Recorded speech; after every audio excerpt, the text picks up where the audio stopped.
Ok, continuando, o teorema fundamental do cálculo, ok, ele diz o seguinte: suponha que eu tenha uma função f que dependa de uma variável, nesse caso f de x. O teorema diz que se eu integrar de a até b df dx em dx, essa integral vai me dar a variação total, que é a função no ponto B final menos a função no ponto inicial, ok? Uma outra forma de escrever é integral de a a b de uma f maiúscula dx é igual a f de b menos f de a. Sempre é a variação total da função nos pontos finais menos o ponto inicial, ok? Bom, a parte da derivada ou da função f maiúscula você escreve a derivada da sua função como uma f maiúscula, só para questão de notação, mas também para diferenciar da f minúscula, ou seja, a minha f maiúscula tem uma derivada envolvida, ok? Você cria uma função f de x, cuja derivada é um f maiúsculo. Bom, geometricamente, ok? Esse df, ok? Esse pequena variação da função, ok? É uma variação infinitesimal de f de x quando esse se desloca de x para um x mais Δx, ok?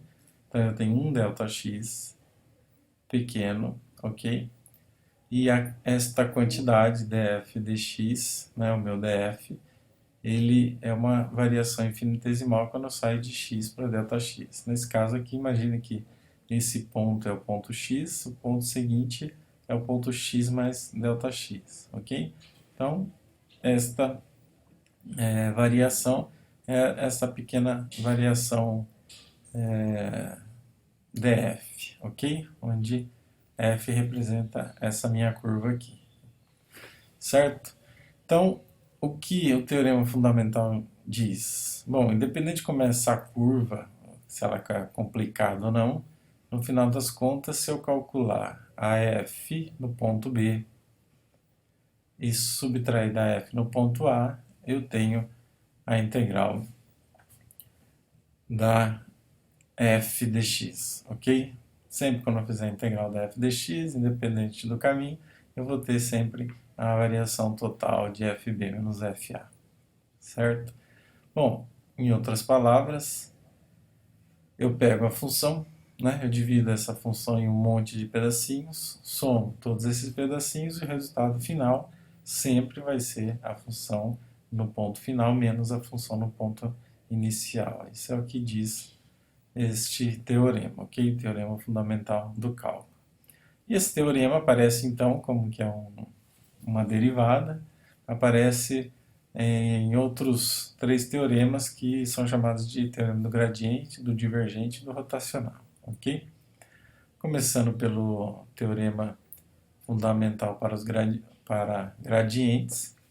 Agora vamos supor que eu tenho uma função que ela é uma função que depende de x, y, z, ok?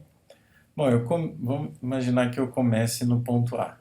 Aí eu me movo de um dl1, certo?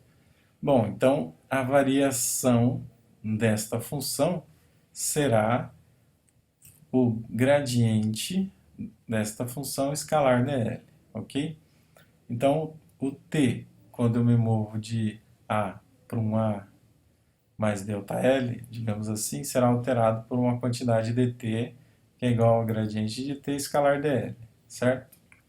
Continuo me movendo, ok? Então eu vou me movendo de dl em dl até o ponto B.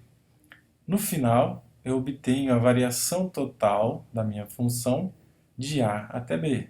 Então, o teorema fundamental para o gradiente diz que a integral de A a B do gradiente da função escalar dl vai ser a função no ponto final menos a função no ponto inicial, ok? Praticamente o teorema fundamental do cálculo, só que na forma vetorial generalizada, digamos assim, ok? Bom, este teorema fundamental para gradientes, ele tem dois colorários, ok? Que é o seguinte: a integral de AB do gradiente de t escalar dl independe do caminho, ok? Como eu disse, ele basta calcular o ponto final e o ponto inicial, ok? Bom, isso implica também que se eu fizer uma integral fechada, ou seja, se eu partir do ponto A, der uma volta gigante ou pequenininha e voltar para o ponto A, essa integral vai valer zero, ok? Porque como depende do fim e do início, o fim coincide com o início, então essa diferença vai ser zero, ok?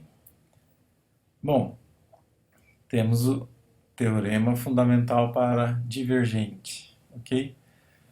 Bom, agora vamos supor que eu tenho uma função vetorial que depende de x, y, z, ok? O teorema fundamental para divergente diz o seguinte, que a integral de volume do divergente desta função é igual à integral de superfície dessa função escalar dA, ok?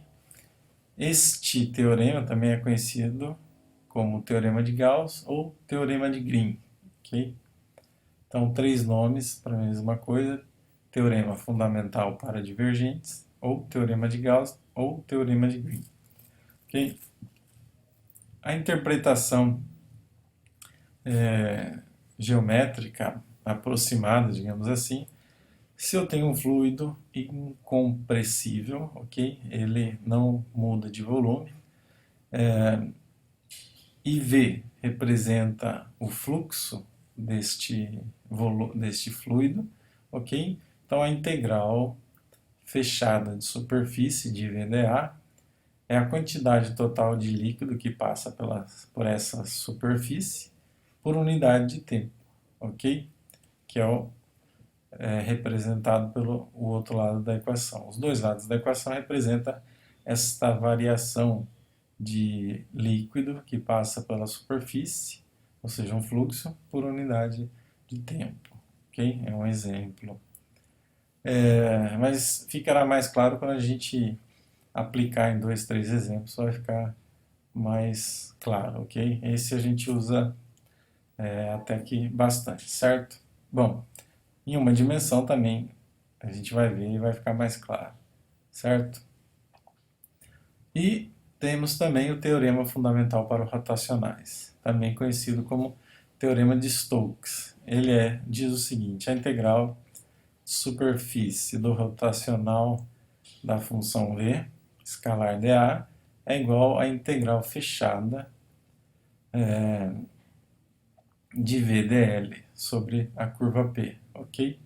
Bom, então eu tenho uma superfície, essa superfície tem um contorno P, ok? Então quando eu fizer o rotacional desta função sobre esta superfície, a integral do rotacional sobre essa superfície, ela vai ser igual à integral fechada de linha de VdL, ok? A integral de uma derivada, ok, sobre uma região é igual ao valor da função no contorno, certo? Bom, geometricamente, é mais ou menos isso que eu estava dizendo. A integral, né, de uma derivada, no caso, o operador deriva v rotacionalmente, então a integral desses montes de derivadas aqui, que é o produto vetorial, ele é igual ao valor da função no contorno, ok? Então, se eu pudesse juntar todas esses movimentos circulares aqui e somá-los, eu teria como contribuição, como resultado, esta função de contorno aqui, ok? Bom, o fluxo do rotacional através de S representa a quantidade total de giros, foi o que eu acabei de dizer, mas em outras palavras. Nesse caso aqui temos também dois colorários. Bom, só para saber, colorário é uma afirmação deduzida de uma verdade, ok? Então eu tenho uma verdade e essa verdade produz algumas afirmações. Isso é um colorário, ok? Bom, colorário 1, a integral do rotacional de V escalar dA depende somente da linha de contorno e não da superfície, ok? E o colorário 2 é se eu fizer o rotacional da função, a integral fechada do rotacional desta função, isso vai me dar zero, ok? Para qualquer superfície fechada. É semelhante a um caso anterior que eu falei, só que agora eu tenho não uma integral de linha, que sai de um ponto e volta para o mesmo ponto, mas eu tenho uma superfície.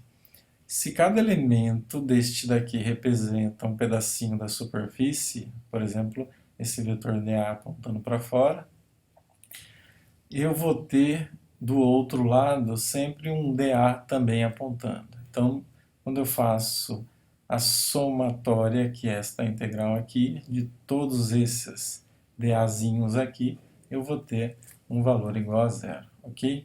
Os dA se anulam com os dA', digamos assim, ok? Bom, é isso. Até a próxima.